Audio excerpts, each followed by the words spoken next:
Já peguei a minha Bíblia, quase que não sai. Peguei a Bíblia, estou com ela na mão e a nossa passagem hoje está em Atos, no capítulo 3.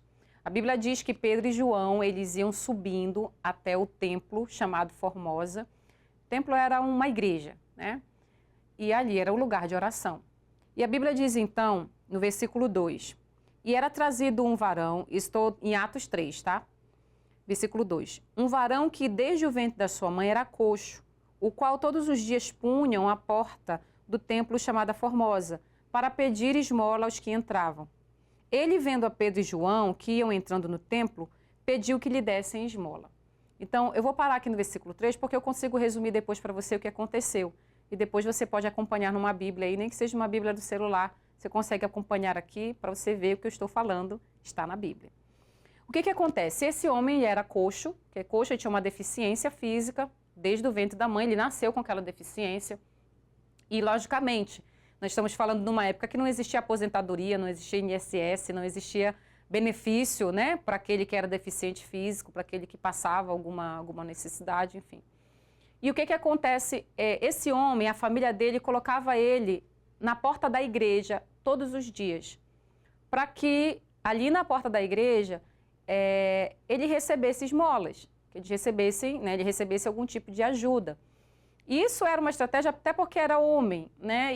E a gente observa que o homem na Bíblia, e não é só na Bíblia, Deus criou o homem para ser provedor. Deus criou o homem, né, para ser aquele que sustenta a casa.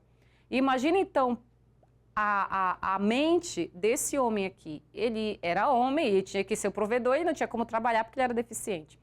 Então, qual era a forma de ter algum dinheiro, alguma coisa? Ele pedia esmola na porta da igreja. E a Bíblia diz então que nesse dia, todos os dias colocavam ele debaixo, né, no mesmo lugar, na entrada do Templo da Formosa, para que ele recebesse então alguma ajuda daquelas pessoas. E ele se depara um dia com Pedro e com João. Que se você continuar lendo a Bíblia, eles olham para o homem e dizem assim, olha, a gente não tem prata nem ouro, mas aquilo que nós temos, nós te damos.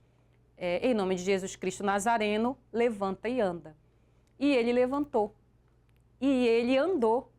O homem que era deficiente, o homem que não andava desde o ventre da sua mãe, que nasceu com aquela deficiência, que passava pela vergonha de não ter como se sustentar, que passava pela vergonha de não ter como ali ter da onde tirar para ajudar o sustento da sua casa, aquele homem agora estava restaurado do seu mal. Aquele homem agora, eu vou usar essa palavra aqui, você vai me entender, ele tinha dignidade, né, vamos dizer assim, ele podia trabalhar agora, ele podia conseguir se sustentar ou sustentar a sua casa de uma forma ali que fosse braçal, que realmente trouxesse, poxa, olha aí, ó, o sustentador, é o provedor. Então, a vergonha foi tirada quando ele encontra Pedro e João. E aí eu queria falar com você sobre algo que a gente precisa colocar no nosso coração. Esse homem paralítico, ou a família dele, eles tinham uma qualidade peculiar, eles tinham um comportamento peculiar, que deve ser um comportamento, do ponto de vista cristão, deve ser um comportamento nosso. E que comportamento é esse? Eles eram persistentes, eles eram perseverantes, eles eram insistentes. Insistentes em quê, pastora? Olha só, eles faziam a mesma coisa que eu digo eles iam buscar ajuda no mesmo lugar, que era na porta da igreja, todos os dias, insistentemente, durante anos. Eles iam procurar na porta da igreja alguma forma, algum jeito de ter uma solução para aquele problema, nem que fosse, né, uma solução provisória, que era o dinheiro, a esmola. Por que provisória? Porque o dinheiro acaba. E aí chegou o dia, então, o bendito dia daquele problema ser solucionado de vez. Chegou o dia, então, que a visitação realmente de Deus veio e o homem foi curado.